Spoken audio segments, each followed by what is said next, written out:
What's up, everybody? Welcome back. This is Whiskey Happens. Whiskey Happens. We have a dog. Someone say a puppy. Puppy. Yeah.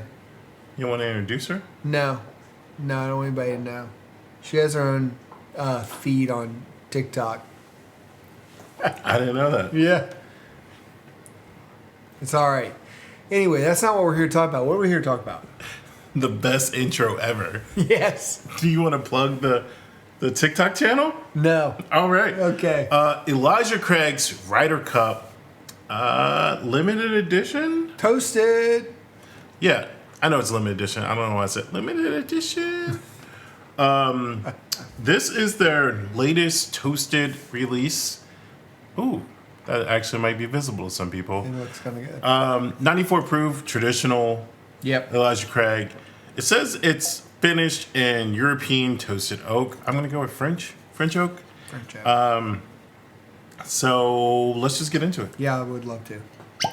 Very excited about this because this is one of the bottles Garrett and I, when we first started our bourbon journey, we tried so hard to find. And we both kind of overpaid for our first bottles of this. Just regular toasted. Yeah, I was about to say, what? Because this is a new release. So like when you said this, I was like... just saying toasted in general. Yeah. Toasted Elijah Craig. Yeah. I paid the same exact price for that as I did my first bottle. First bottle was definitely higher than retail. Yeah. This bottle was retail. So there's that. Beautiful color. Dark amber. Huh. Definitely does not smell like the normal toasted.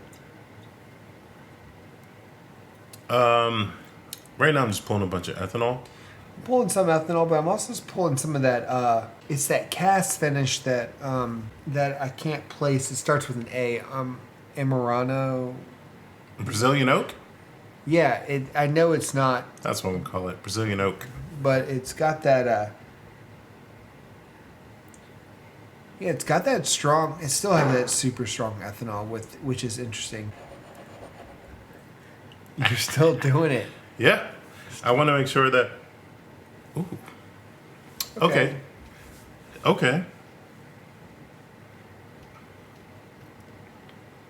You get some cherry wood in that.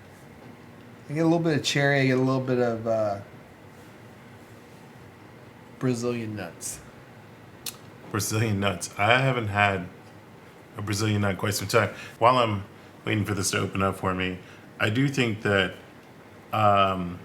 whiskey makers, bourbon makers, discovering other ways to utilize other woods instead of oak is probably the best thing for the bourbon industry because you're running out, right?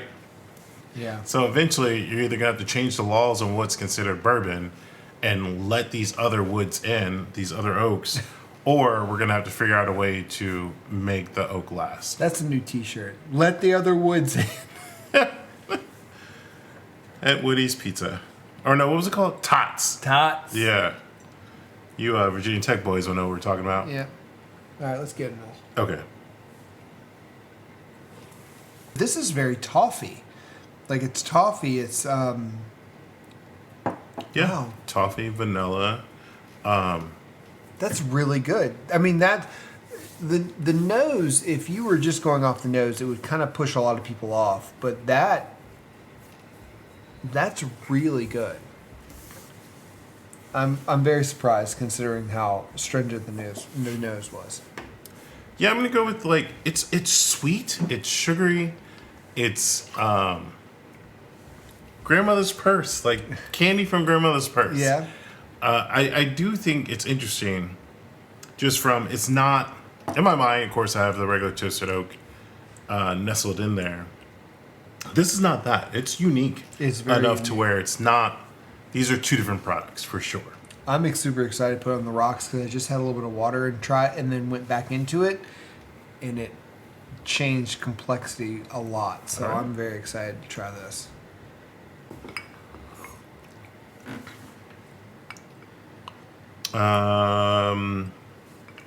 Interesting floral thing going on here. Yep. It's definitely earthier. With a lemon and bitter note. I don't like that.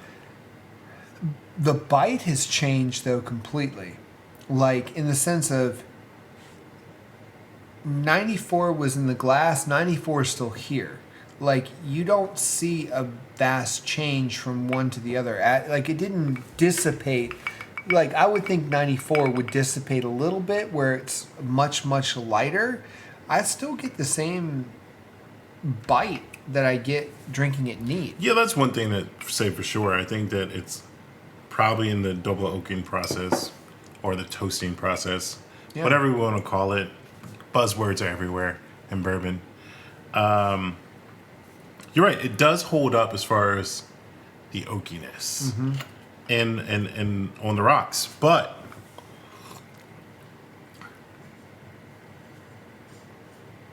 yeah, cocoa nibs. That's what I'm getting. Okay.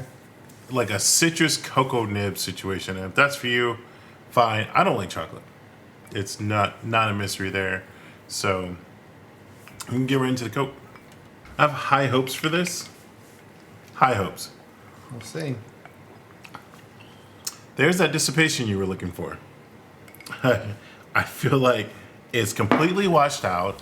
I have a dog nipping at my leg right now. Shit. It's completely washed out. It's a Diet Coke. Yeah. It's a Diet Coke. That's what it tastes like to me, and I don't like Diet Coke. So that'll tell you something. Yeah, I'm going to go. This is going to be really quick on this aspect. It's going to be a neat for me. Neat all day. Yeah. I can't think of an application to where I would want it on the rocks.